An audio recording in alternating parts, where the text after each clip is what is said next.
Good evening.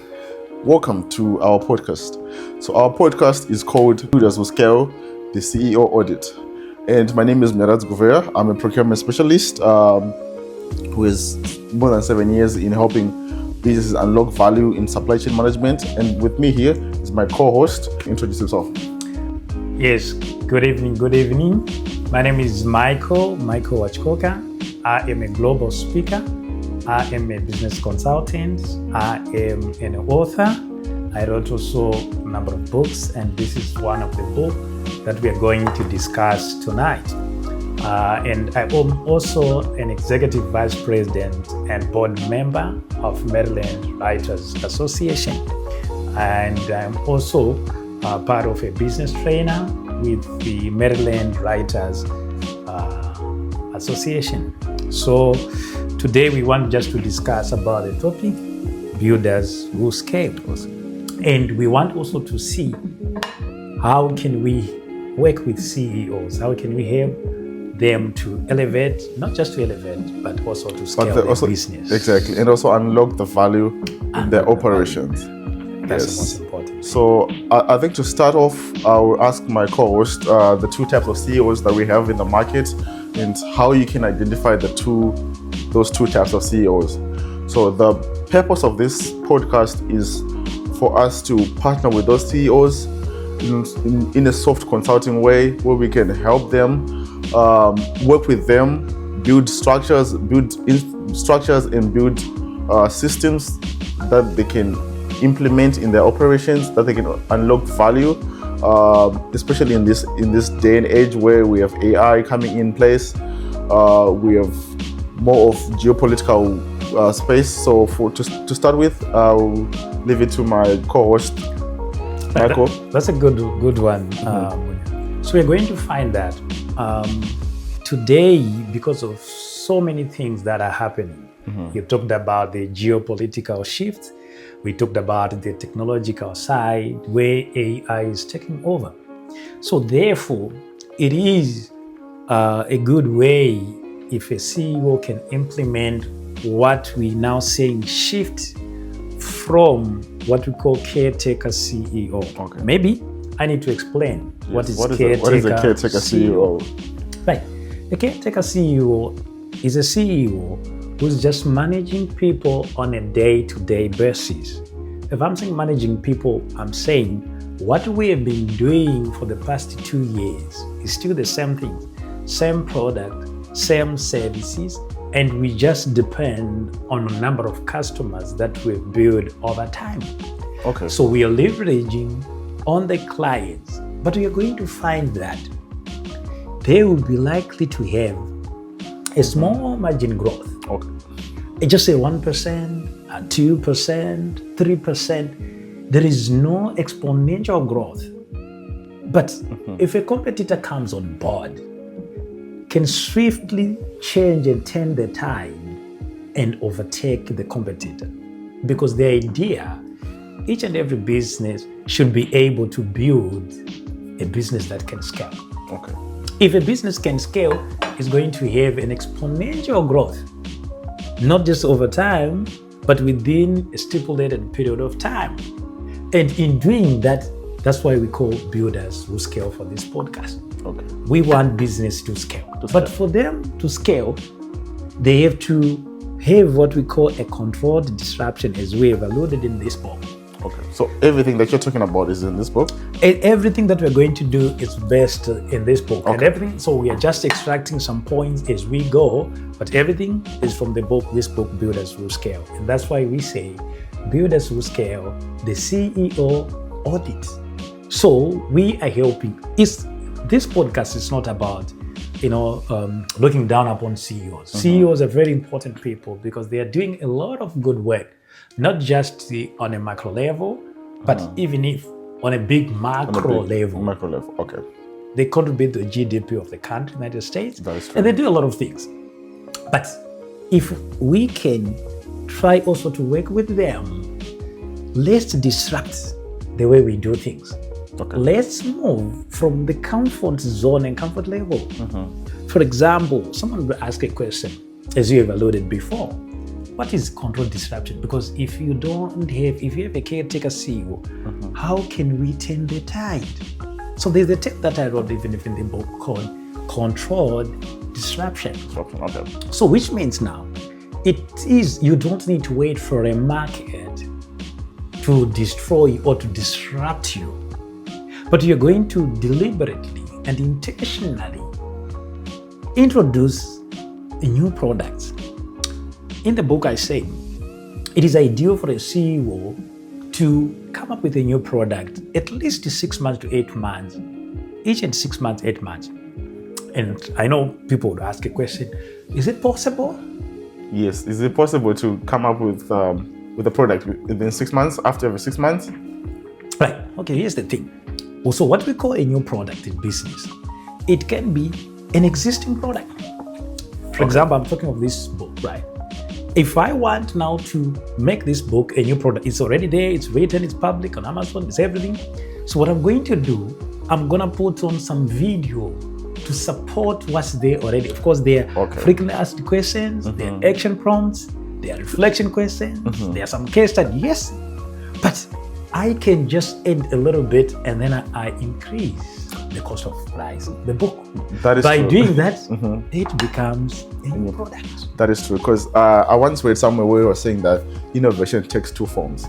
The first form is starting from scratch, building something from scratch, and then the other form of innovation is taking something that has already been done and then tweaking it and adding new features.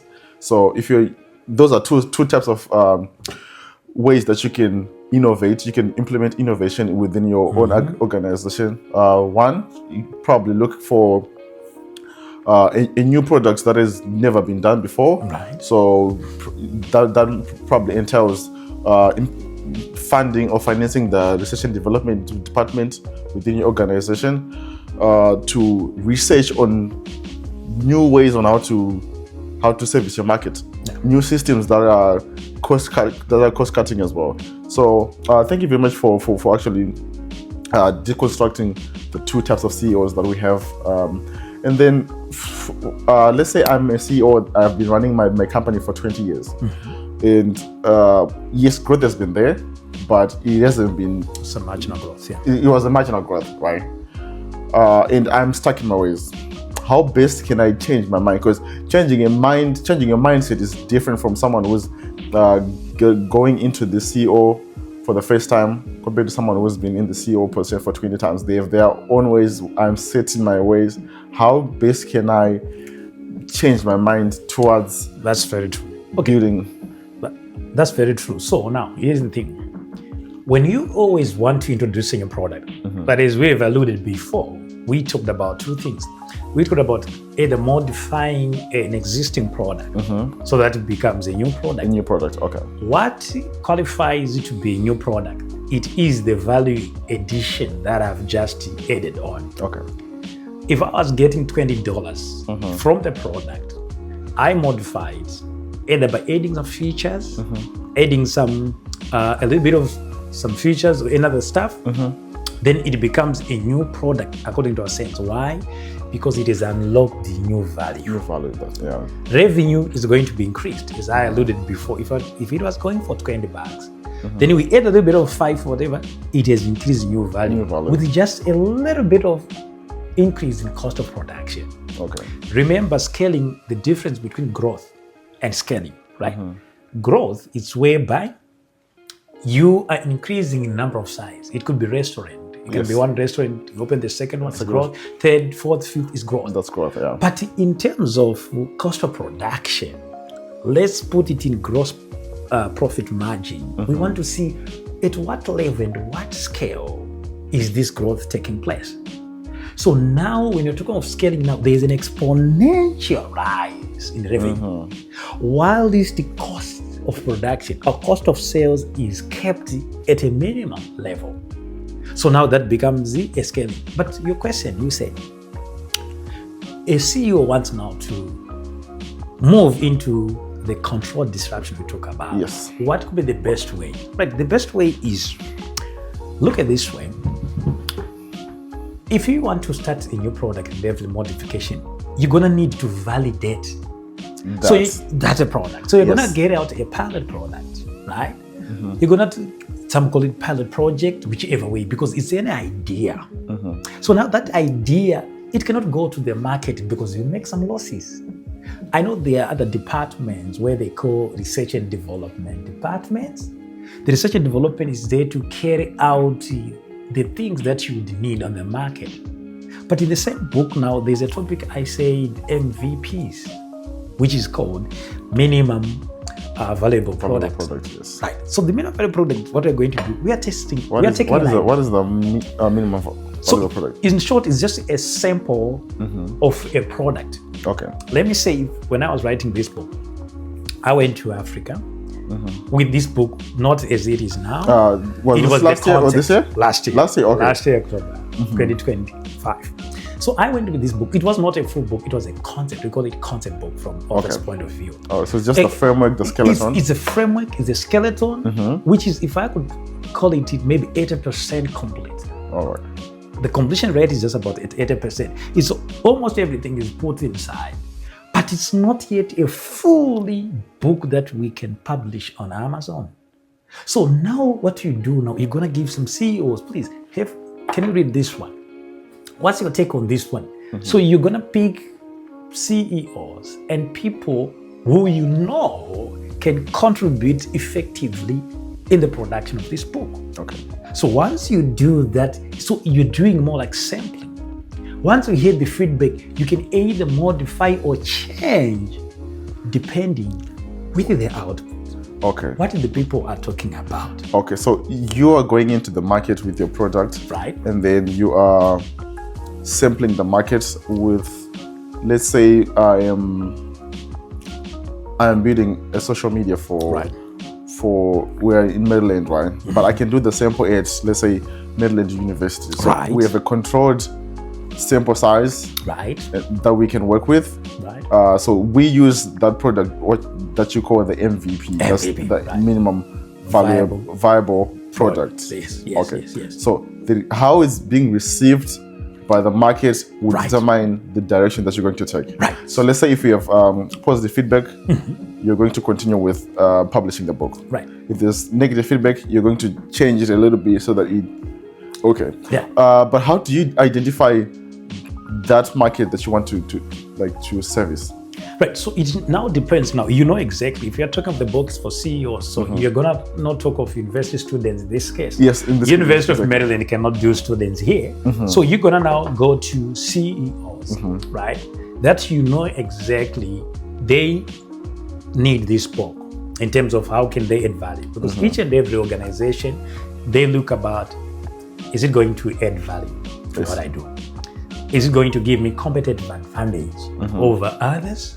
Is it going to improve maybe my systems? Is it going to improve our productivity as a company?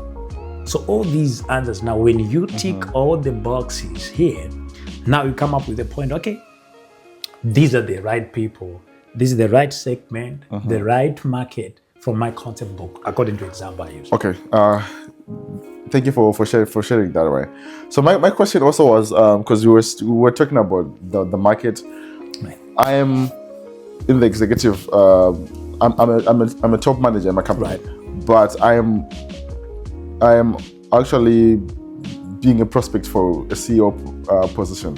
Can I use this book to help me better prepare myself for when I take up the role as a CEO, or is it mainly for CEOs that have already been in that role for a while? Oh, that's a good question. Okay, so you're going to find now CEOs, they evolve. Okay. There is no ceiling like what we say, oh, this is the Fortune 500 CEO. Because from there, the Fortune 500, all companies started as startups at one point in time.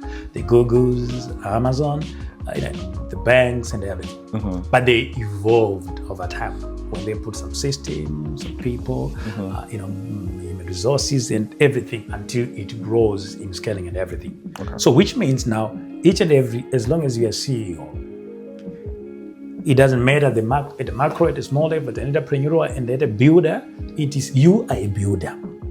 Every CEO, because you are keeping on building. There is no way you say, I'm done, I've built this house, everything. Even if houses, you see someone they decorate it, Yeah. they improve the value, they add some lights, some finishings, because they know that we always need to evolve.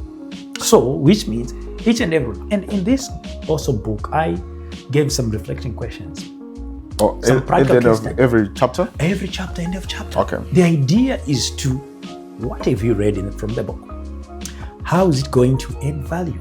Now that you have read at the end of the chapter, have a rhetoric question about it. If you can actually, you can take a notepad, write some of the things down, and how can we improve?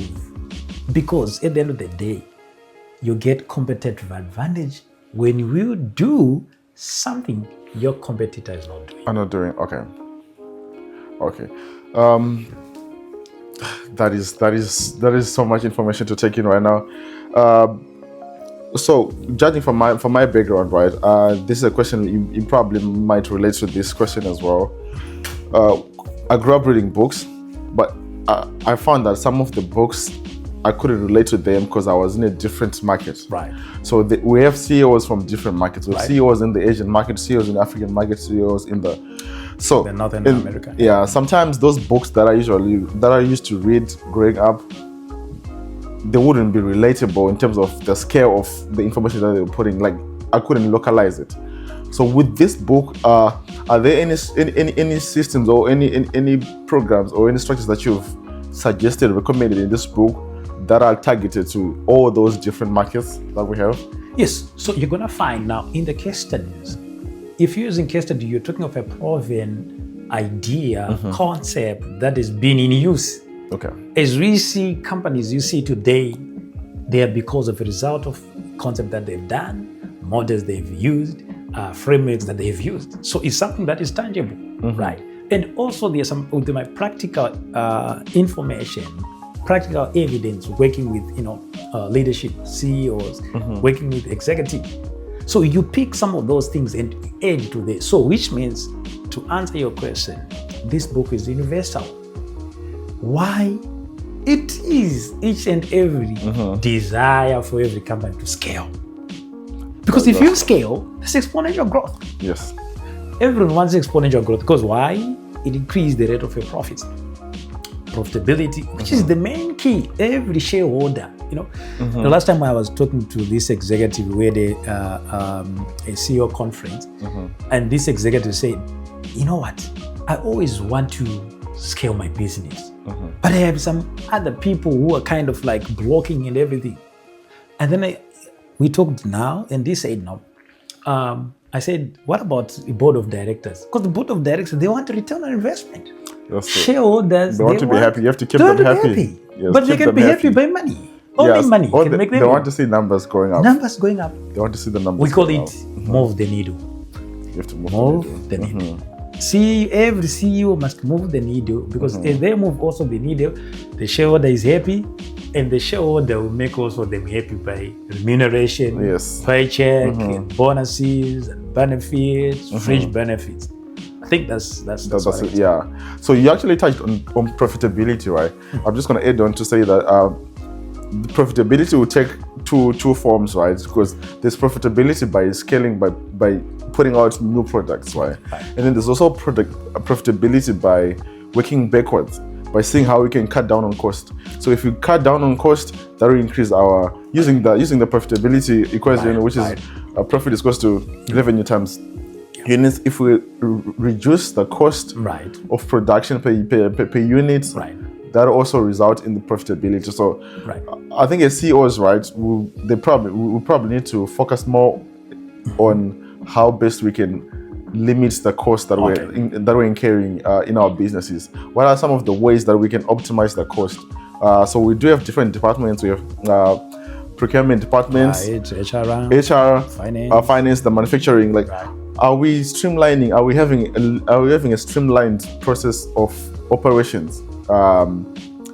Sourcing. Are we buying from reputable vendors that we have negotiated good contracts with? So those are some of the things that we will look into that are coming from the book as well. So as the podcast continues, we're going to tackle all those strategies that we have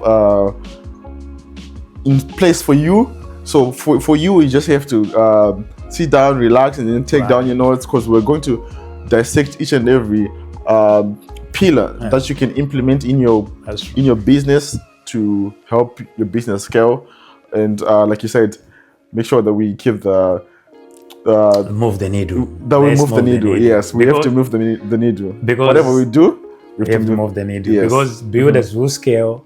We can only scale and keep on building. There is no stop. There is no way you say, no, we've got to a point where we are done. No, yeah. We keep on learning and improve, have a competitive advantage, and keep scaling. Yes. Okay. So this podcast also have a platform where we can have feedback from CEOs. So if you are a CEO or if you're a manager in the CEO prospects, you have a question that you want to throw away into us, you have a problem that you're facing, we can work with you on how we have dubbed this a soft consulting podcast. So our service here is to have discussions with you and just give you some strategies that you can implement. Surface level, but if you want to go, if you want it to be beyond surface level, we are happy also to offer that service, to work with you, give you packages that we have, and strategies that we have. So those are some of the things that we are happy to look forward to, and I'm sure you are happy also to look forward to that as well, where we can have a more interactive sessions with you. You ask questions, we get to answer those questions, we get to help each other as we go. Because yes, this is the time for us to work together. From our experience and your experience as well, we can help each other. Do you have anything that you want to add? Maybe my last and parting words would be to each and every CEO, as we have alluded before, AI is taken over. Yes. You have to capitalize this is the age for AI. It is for AI, right? But AI alone is not adequate. That's true. We need these new strategies. We need to scale our businesses. We need to come up with a new product. We need to come up with a modified problem. Let's unlock value. It is the shareholders, they ask a question. Have you unlocked the business value? So the question should be always, yes, and we are ready, and as we keep learning. Thank you, Munya, for the time. And I believe we're going to have more interaction as we discuss and learn and go deeper on our Builders Who Scale, the CE Audit. Have a good day. Thank you very much, guys.